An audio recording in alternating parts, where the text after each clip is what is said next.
चिकबल्लापुर में शुद्ध पेयजल की मांग को लेकर जीवजल जागृति मंच के तत्वाधान में मंगलवार को शहर में एक विशाल पदयात्रा और विरोध प्रदर्शन आयोजित किया गया।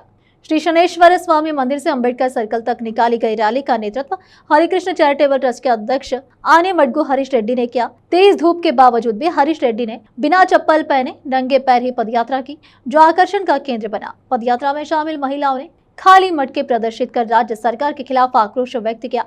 प्रदर्शनकारियों ने मांग की है कि बेंगलुरु के हेब्बाल नागवारा झील से शुद्ध होकर आने वाले एचएन वैली के पानी को तीसरे चरण में और शुद्ध किया जाए तथा चिकबल्लापुर जिले को कृष्णा नदी का पानी उपलब्ध कराया जाए। कन्नड़, किसान, दलित तथा मानवाधिकार संगठनों ने भी इस आंदोलन का समर्थन किया। इस दौरान हरीश रेड्डी ने कहा कि जिले को शुद्ध पानी उपलब्धता कराने में सरकार पूरी तरह विफल रही है। तीसरे चरण के शुद्धिकरण के लिए अनुदान नहीं देने की सरकार की नीति की उन्होंने कड़ी निंदा की है और चेतावनी दी है कि यदि आवश्यक कदम नहीं उठाए गए तो विधानसौधा का घेराव कर आंदोलन को और तेज किया जाएगा। बाद में उपविभागीय अधिकारी अश्विन के माध्यम से सरकार को ज्ञापन सौंपा गया। चिकबल्लापुर से संवाददाता सलाउद्दीन की रिपोर्ट। देश विदेश और स्थानीय समाचारों के लिए चैनल को लाइक, शेयर, सब्सक्राइब जरूर करें। तो ನಿಮ್ಮ ಕೈಯಲ್ಲಿ ಏನಾದರೂ ಆಗಕ್ಕೆ ಮಾಡಕ್ಕೆ ಆಗಂಗಿದ್ರೆ ಮೂರನೇ ಹಂತ ಶುದ್ಧೀಕರಣ ಮಾಡಿ, ಇಲ್ಲ ಶೀಘ್ರವೇ ಈ ನೀರು ನಿಲ್ಲಿಸಿ ನಮಗೆ ಈ ಪಕ್ಕದಲ್ಲೇ ಗಡಿ ಜಿಲ್ಲೆ ನಮ್ಮ ಬಾಗೇಪಲ್ಲಿ ತಾಲೂಕಿನವರೆಗೂ ಬಂದಿದೆ ಕೃಷ್ಣಾ ನದಿ ನೀರು. ಆ ನೀರನ್ನು ಶುದ್ಧ ನೀರು ಕೊಡ್ರಿ. ಇಲ್ಲಿ ಎತ್ತಿನಹೊಳೆ ಯೋಜನೆ ಪ್ರಾರಂಭ ಆಯಿತು, ನಿಮ್ಮೆಲ್ಲರಿಗೂ ಗೊತ್ತೇ ಇದೆ. 8,000 ಕೋಟಿಯಿಂದ ಪ್ರಾರಂಭ ಆಗಿದ್ದಂತ ಎತ್ತಿನಹೊಳೆ ಯೋಜನೆ ಇವತ್ತು 24,000 ಕೋಟಿವರೆಗೂ ತುಂಬಿದೆ. ಅಂದ್ರೆ ಯಾರ್ಯಾರ ಮನೆ ರಾಜಕಾರಣಿಗಳ ಕುಟುಂಬಗಳ ಮನೆಗಳು ಎಷ್ಟೆಷ್ಟು ಅಭಿವೃದ್ಧಿ ಆಗಿದೆ ಅಂತ ನೀವೆಲ್ಲರೂ ಯೋಚನೆ ಮಾಡ್ಬೇಕಾಗ್ತದೆ ಬಂಧುಗಳೇ.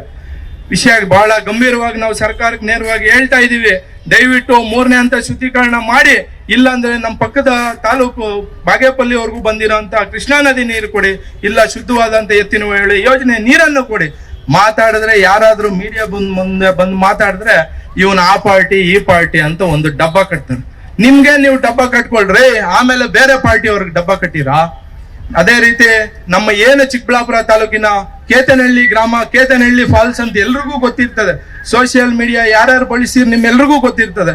ಕೇತನಹಳ್ಳಿ ಫಾಲ್ಸ್ ನಲ್ಲಿ ಮಳೆಗಾಲದಲ್ಲಿ ಹೆಚ್ಚಿನದಾಗಿ ನೀರು ಮಳೆಯಿಂದ ಬಂದು ಪಕ್ಕದ ತಾಲೂಕಿಗೆ ಹರ್ಕೊಂಡು ಹೋಗ್ತಾ ಇದೆ. ಅಲ್ಲೊಂದು ಅಣೆಕಟ್ಟು ನಿರ್ಮಾಣ ಮಾಡಿಕೊಡಿ ಅಂತ ನಾನು ಈ ಚಿಕ್ಕಬಳ್ಳಾಪುರ ಜನತೆಯ ಪರವಾಗಿ ನನ್ನ ಪ್ರಾಣ ಇರೋವರೆಗೂ ನಿಮ್ಗೊಂದು ಮಾತು ಕೊಡ್ತಾ ಇದ್ದೀನಿ. ಇಡೀ ಚಿಕ್ಕಬಳ್ಳಾಪುರ ಜಿಲ್ಲೆಯ ಜನತೆಗೆ ಬಾಬಾ ಸಾಹೇಬ್ ಅಂಬೇಡ್ಕರ್ ಮೇಲೆ ಆಣೆ ಮಾಡಿ ಹೇಳ್ತಾ ಇದ್ದೀನಿ, ಯಾವತ್ತು ಜನಪರ ಇರ್ತೀನಿ, ನಿಮ್ಮನೆ ಮಗನಾಗಿರ್ತೀನಿ, ನಿಮ್ ಪರ ಹೋರಾಟ ಮಾಡ್ತೀನಿ.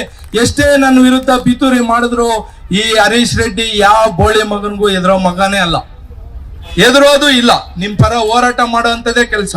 ನಮ್ಮ ಬಾಗೇಪಲ್ಲಿ ತಾಲೂಕಿನಿಂದ ಆರ್ಮಿ ಶ್ರೀನಿವಾಸ್ ಅವರು ಬಂದಿದ್ದಾರೆ. ಪಾಪ ಸೋಷಿಯಲ್ ಮೀಡಿಯಾದಲ್ಲಿ ಅನೇಕ ಜನರ ಪರ ಅವರು ಕಾಳಜಿ ವಹಿಸಿ ವಿಡಿಯೋಗಳು ಮಾಡ್ತಾ ಇದ್ದಾರೆ. ಒಂದು ಚಿಕ್ಕದಾಗಿ ಟೀ ಅಂಗಡಿ ಇಟ್ಕೊಂಡಿದ್ದಾರೆ. ಪಾಪ ಯಾರೇ ಆರ್ಮಿ ಅವ್ರು ಬಂದ್ರು ಅವ್ರ ಅಂಗಡಿಯಲ್ಲಿ ರಿಟೈರ್ಡ್ ಆಗಿರೋರು ಬರ್ಲಿ, ಇರೋರು ಬರ್ಲಿ, ಫ್ರೀ ಆಗಿ ಟೀ ಕೊಡ್ತಾರೆ. ಅವ್ರ ಅಂಗಡಿಯಲ್ಲಿರೋ ಬಿಸ್ಕೆಟ್, ಹಾಲು ಎಲ್ಲ ಕೊಟ್ಟು ಕಳಿಸಿ.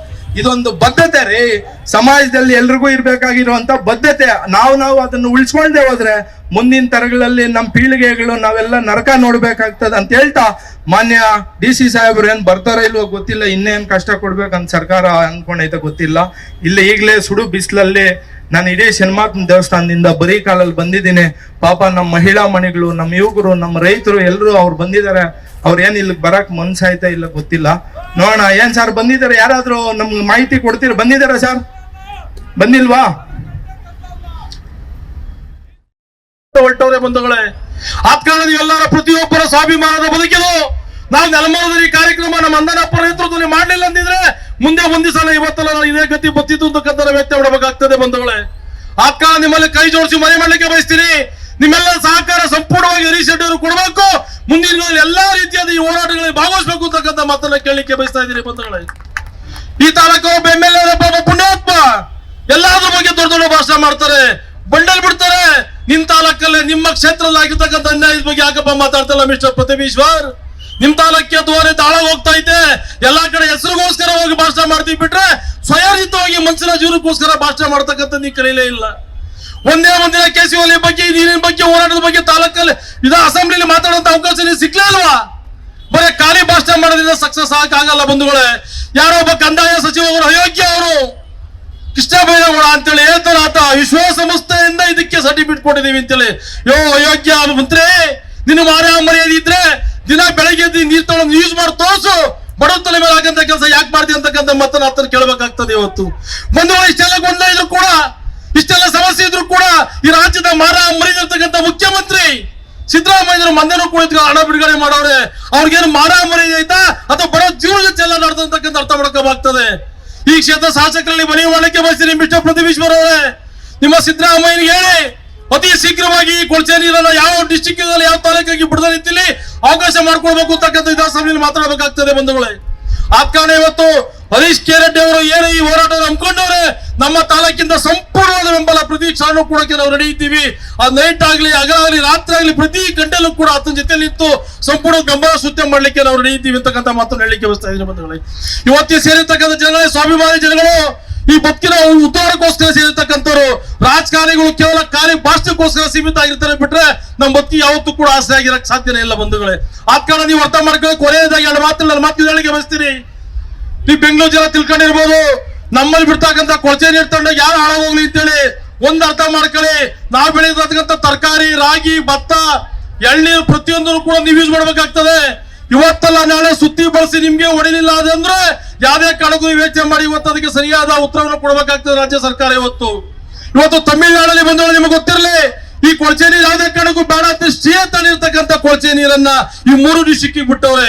ಆದ ಕಾರಣ ಇವತ್ತು ಈ ಹೋರಾಟದಿಂದ ಎಚ್ಚರಿಕೆ ಕೊಡಬೇಕಾಗ್ತದೆ. ಮುಂದಿನ ದಿನಗಳಲ್ಲಿ ಶುದ್ಧವಾದ ಪರಿಶುದ್ಧವಾದ ನೀರು ಕೊಡೋದಾದ್ರೆ ಕೊಡ್ಲಿ, ಈ ಕೊಳಚೆ ನೀರು ಯಾವುದೇ ಶುದ್ಧೀಕರಣ ಆದ್ರೂ ಕೂಡ ನಮ್ಮ ಡಿಸ್ಟಿಕ್ಕಿಗೆ ಬೇಡ ಅಂತಕ್ಕಂಥದ್ದು ನಮ್ಮೆಲ್ಲರ ಹೋರಾಟ ಬಂಧುಗಳೇ.